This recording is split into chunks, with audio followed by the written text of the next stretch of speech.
Welcome back to MMA Al Dente. I am the guy who picked Clay Guida to defeat Diego Sanchez. And I'm here to talk about Braxton Smith versus Parker Porter. Braxton Smith's making his debut here, 33 years old, 5-1 record, 5 knockouts in his 5 wins, 1 knockout loss in his 1 loss. Of course, that loss came way back in 2014, I think, and it was to Chase Sherman of all people. Which I know that sounds like, oh, he must suck. No, Chase Sherman's fucking awesome. If you don't believe me, go fight him on the regional scene. But Braxton Smith, was an undeveloped fighter there, whatever that was. I guess he was 24 years old or whatever. But here, at least physically, I want to say he's in his prime. Just professionally, though, he just doesn't have enough experience for, him to have flourished into a great fighter, in my opinion. 6 fights, and not a lot of experience at all in those 6 fights. I think every single one of them ended in under 2.5 minutes. The longest of which comes to Chase Sherman, 2 minutes and 8 seconds. So I guess it's no coincidence. Well, it's probably some coincidence that his 1 loss is his longest fight. But when they're all 2 minutes or less, I feel like it's a sign, because he's a guy that you would expect to have weak cardio just based on how he looks. He's built like a fucking mini safe or something. I don't know his height, but I think he's 1 inch shorter than Parker Porter, whatever that is. And the reach, I don't know his reach. I put a question mark there. But Parker Porter, whatever his height is, he's 1 inch taller than Braxton Smith, apparently. I don't trust that. When they don't have the reach, I don't really trust the height. But Braxton Smith is a short, compact knockout artist.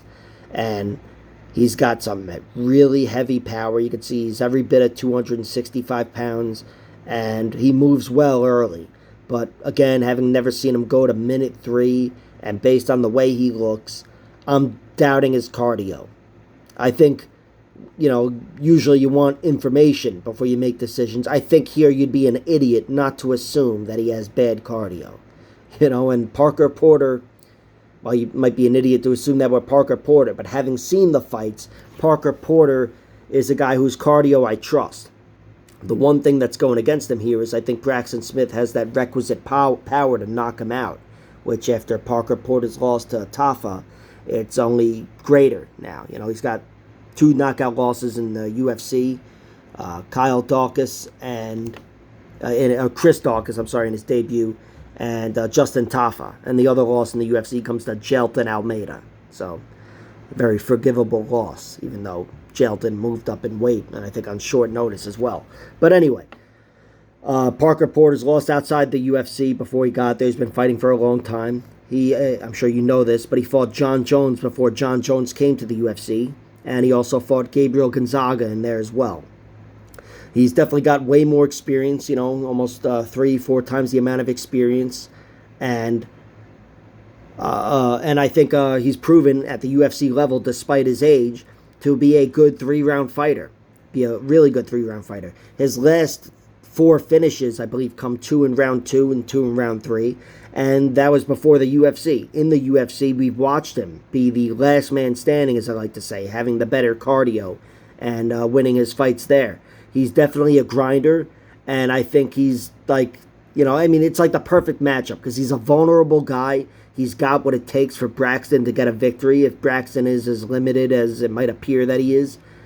And on the flip side, Parker Porter's got what it takes to exploit those holes in Braxton Smith's game, or maybe I started with that. Either way, they both have what it takes to exploit the holes in each other's games, in my opinion. But I'm taking Parker Porter. I'm sure he's got doubts in his own chin, and I'm sure he's aware of the type of fighter he's going in there against.